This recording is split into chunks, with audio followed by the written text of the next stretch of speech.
мен ішлей башлағанда театрда еш жігітлер бүке қойды. Бірнеше аштық болғанымызда енді біз даже білмейді. Аштықта болмағанда дегенде ол уақытта квартирдан квартираға өтелер.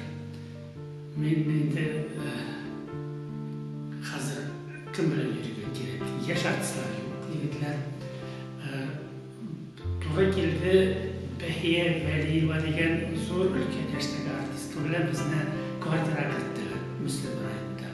Спектакль ойнап қайттықта şeyler içtik. Xazaykeynde tız biz jüri нәрседе сұрасы келемейді. Шунан bu ақыры мен нешлеймсің енді сізге орынны бірге жайынмы? Бұл сіздің еш керегіз мысың? Деп сұрады енді.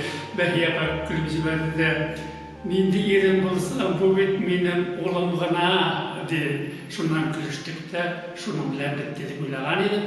Бәхия апамына театрдан кеткенше мені әр вақыт қоя барасың, айда кел, деп берді.